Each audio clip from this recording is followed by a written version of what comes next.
بسم اللہ الرحمن الرحیم الحمدللہ رب العالمین وصلی اللہ علی محمد وآلہ الطاہرین۔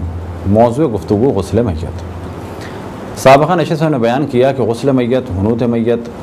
کفن میت، نماز میت اور دفن میت واجب ہے، اور شرائط بھی کچھ بیان کی کہ مسلمان ہونا چاہیے، اور فقط یہ کہ مسلمان گھر میں پیدا ہوا ہو کافی نہیں ہے، بلکہ مسلمان ہی مرا ہو، چاہے وہ شیعہ ہو چاہے وہ سنی ہو، اور چاہے وہ بالغ ہو چاہے وہ نابالغ ہو، اسی طریقے سے چاہے وہ دیوانہ ہو چاہے وہ عاقل ہو۔ اور ایک موضوع کی جانب اور توجہ دلائیں کہ جو ہمارے عام طور پہ مومنین اور غیر مومنین بھی نہیں جانتے، وہ یہ کہ حلال زادہ ہو یا غیر حلال زادہ۔ بس اگر ناجائز اولاد بھی ہے تو اگر وہ مسلمان ہے، یعنی اگر مسلمان ماں تھی یا مسلمان باپ تھا، تو ایسی صورت میں بھی اس کا غسل و کفن و دفن واجب ہوگا، بے شرط یہ کہ وہ مسلمان مرا ہو، یا یہ کہ وہ بچپن میں ہی مر گیا ہو، نہ اس نے اظہار کفر کیا ہو اور نہ اظہار ایمان کیا ہو۔ بس ایک بچہ کہ جو ولد الزنا ہو، تو کیا اس کا غسل و کفن یہ ساری چیزیں واجب ہے؟ تو کہا جائے گا اگر اس کے ماں باپ دونوں یا ماں باپ میں سے ایک بھی مسلمان تھا تو یہ چیزیں واجب ہیں، اور اسی طریقے سے دادی دادا میں سے بھی اگر ایک مسلمان تھا تو بھی ان کاموں کو انجام دینا چاہیے، یا نانی نانا میں سے تو بھی اس کو انجام دیا جائے تو بہتر ہے۔ لیکن جو واجب کی حد تک یقینی ہے وہ یہ کہ اگر ماں باپ میں سے ایک بھی مسلمان ہے تو اس کے یہ کام انجام دیے جائیں گے اگر وہ بچپن میں ہی مر گیا۔ بس یہ تصور کہ جو ولد الزنا ہے اسے مار دیا جائے یا اس کی یہ چیزیں واجب نہیں ہیں، یہ قطعاً غلط نظریہ ہے، اور اگر کہیں کوئی ایسا بچہ ملے تو اسے نقصان پہنچانا یا اسے مارنا قطعاً حرام ہے، اس کی جان بچانا واجب ہے۔ اب یہ اور بات ہے کہ ولد الزنا کے لیے بعض خاص احکام ہیں کہ وہ بعض خاص اسلامی منصبوں پر فائز نہیں ہو سکتا، تو یہ محض اس لیے ہے کہ اولاد زنا اسلامی معاشرے میں عام نہ ہو جائے اور نارمل سی چیز نہ ہو جائے، لیکن اس جانب توجہ رہے کہ حساب اور کتاب میں وہ عام انسانوں کی طرح ہے۔ یہ تصور کہ وہ جہنم میں جائے گا جنت میں نہیں جائے گا یہ بھی غلط ہے، بلکہ وہ جیسا کام کرے گا اس کو ویسی اس کی جزا ملے گی۔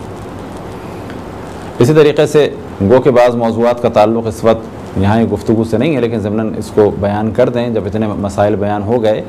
اسی طریقے سے اگر کوئی ولد الزنا ہے اور وہ شادی کر لے تو جو بچہ اس کا ہوگا وہ ولد الزنا نہیں مانا جائے گا۔ فرض کریں کوئی شخص تھا ولد الزنا، یا کوئی لڑکی تھی ولد الزنا، اس کی شادی ہو گئی کسی سے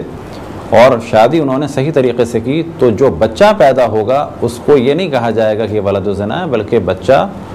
جائز مانا جائے گا۔ غسل میت واجب ہے اور یہ ہم نے بیان کیا، اور شہید کے احکام ہم سابقہ نشست سے بیان کر چکے ہیں۔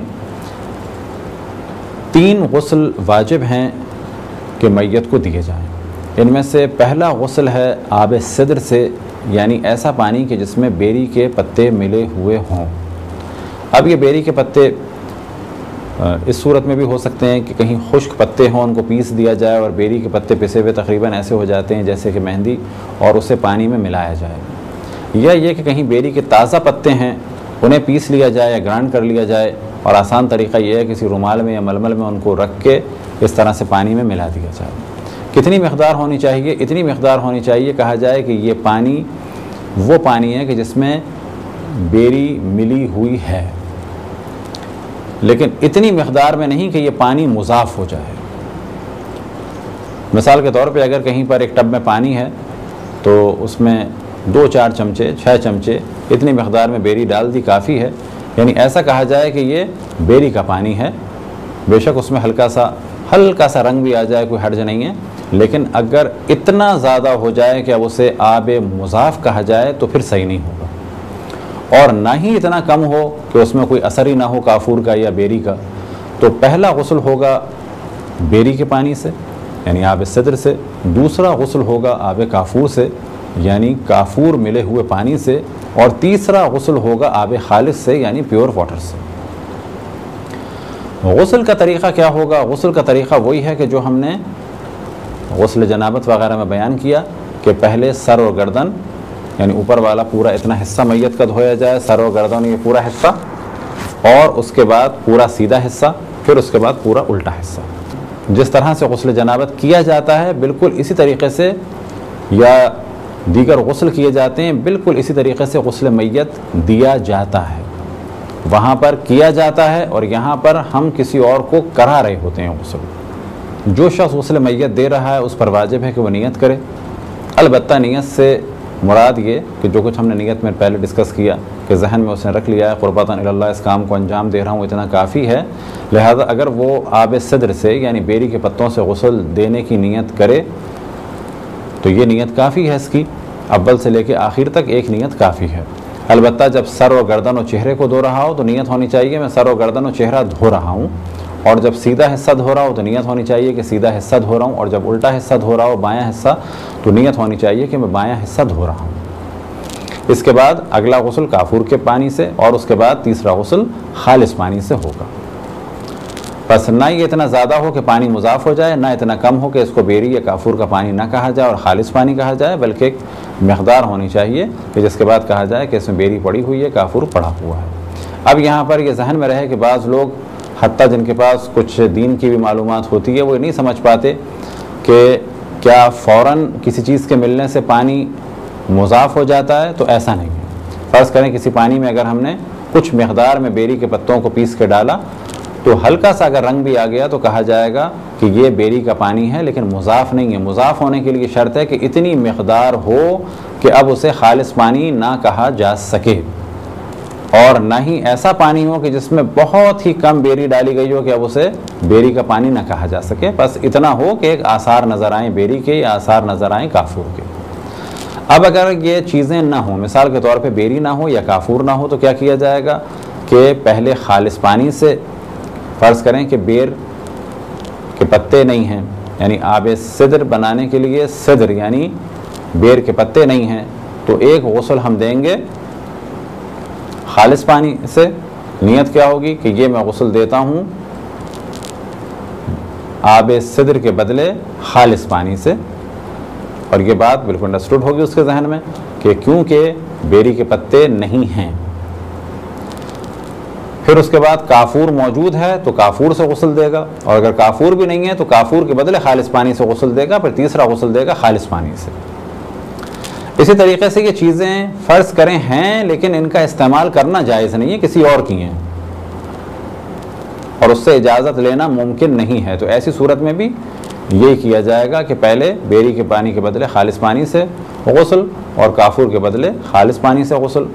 یا اس کے برعکس کہ جو بھی سلسلہ ہو کہ فرض کریں بیری ہے اور کافور نہیں، یا کافور ہے اور بیری نہیں، لیکن 3 غسل دینے ہوں گے۔ غسل سے پہلے میت کا جسم پاک ہونا چاہیے۔ مثال کے طور پہ میت کے خون لگا ہوا تھا، اس کو پاک کرنا چاہیے۔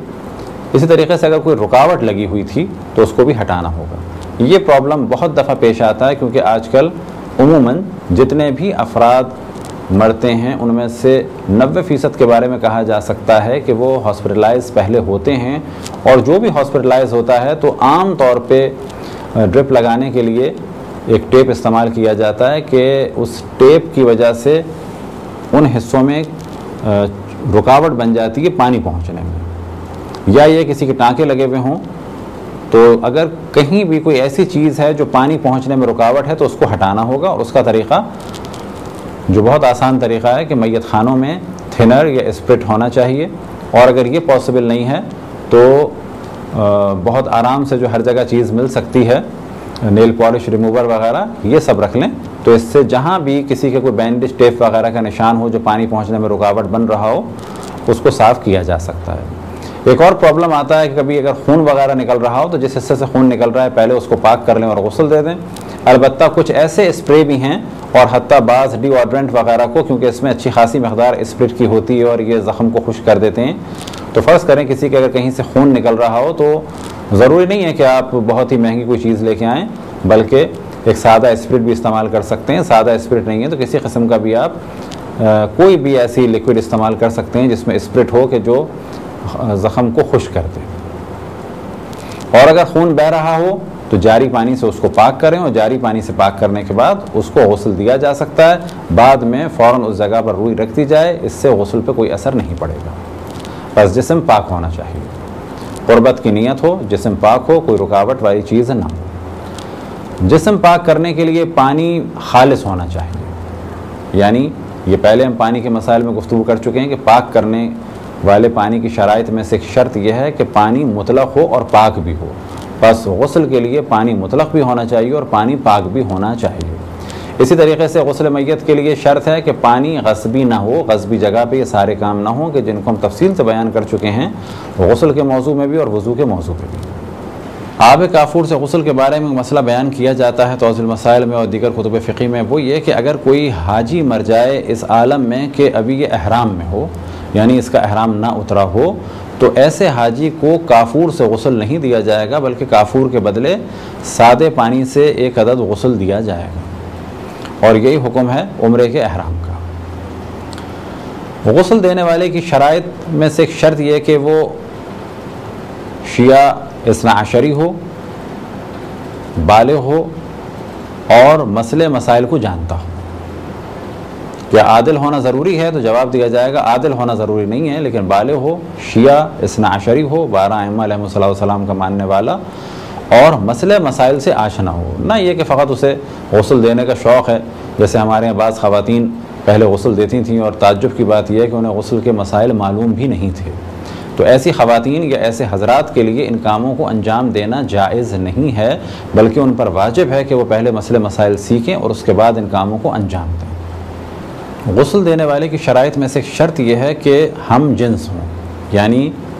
مؤنث مؤنث کو غسل دے اور مذکر مذکر کو غسل دے، یعنی مرد مرد کو غسل دے گا اور خواتین خواتین کو غسل دیں گی،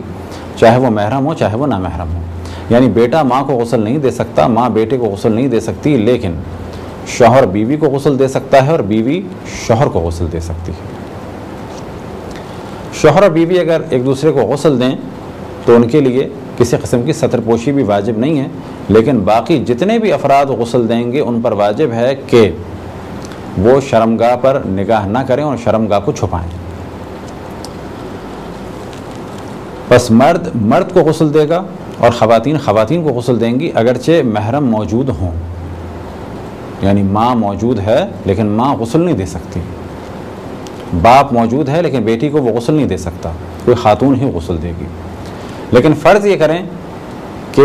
خاتون کو غسل دینے کے لیے کوئی بھی خاتون نہیں ہے، تو ایسی صورت میں جو محرم ہے وہ غسل دے گا، یعنی باپ یا بھائی یا ماموں یا چچا وہ غسل دیں گے. اسی طریقے سے